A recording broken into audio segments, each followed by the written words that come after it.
שלום לכולם, בסרטון הבא אנחנו נראה איך אנחנו בעצם מזמינים תלמידים לסביבת הקנווה, איך אנחנו יוצרים כיתות שבהם תלמידים יוכלו ליצור תוצרים ולשתף אותנו המורים. אז דבר ראשון, אחרי שהתחברנו לקנווה עם היוזר הארגוני שלנו, נלחץ על הגדרות. בהגדרות נלך ללשונית קבוצות שנמצאת כאן בצד ימין.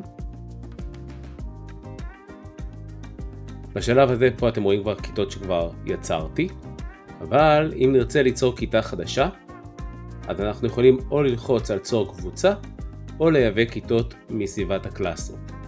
אז בואו נדבר קודם כל על מצב שאנחנו רוצים ליצור קבוצה שלא נמצאת בקלאסרום. אז נלך ליצור קבוצה, ניתן שם לקבוצה, לצורך העניין, קבוצת אמירים. וכאן אני אכתוב את הכתובת מייל של אלה שאני רוצה להזמין אותם לסביבה. אפשר להשתמש במייל ארגוני ונלחוץ על יצירת קבוצה.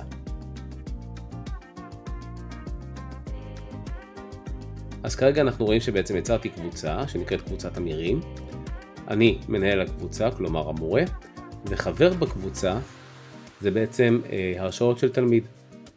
אני יכול להוסיף עוד תלמידים. אני יכול גם להזמין אותם באמצעות קישור הזמנה. אני מעתיק את הקישור ושולח להם במייל הארגוני או בסביבת הלמידה. אפשרות נוספת זה ממש לייבא את כל התלמידים מסביבת הקלאסרום. כשנלחץ על ייבוא כיתות, נלחץ על חיבור גוגל קלאסרום.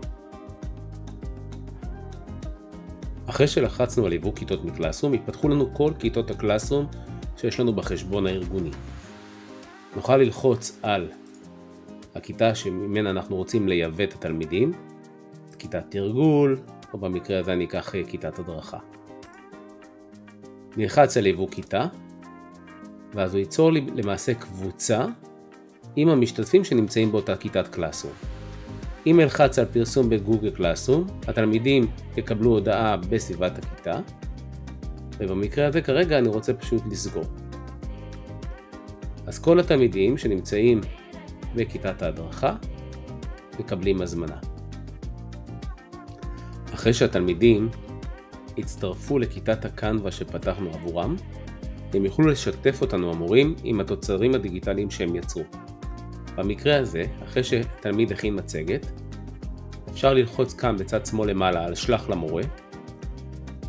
בלשונית של בחר מורה יש לבחור במורה איתו רוצים לשתף את התוצר. יכול להיות שיש מספר מורים שפתחו עם התלמידים כיתות קלאסרום, ולכן יופיע להם גם מספר מורים. בשדה של הודעה התלמיד יכול לכתוב מספר מילים על העבודה שהוא יצר, ולחיצה על כפתור שלח תשתף למעשה את העבודה עם המורה. אחרי שהתלמידים שלחו אלינו את התוצרים הדיגיטליים שלהם לבדיקה, נוכל לראות את העבודות שלהם בלשונית עבודת כיתה. נוכל לראות כאן את העבודות של כל התלמידים, להיכנס, לצפות בהם ואפילו לתת משוב.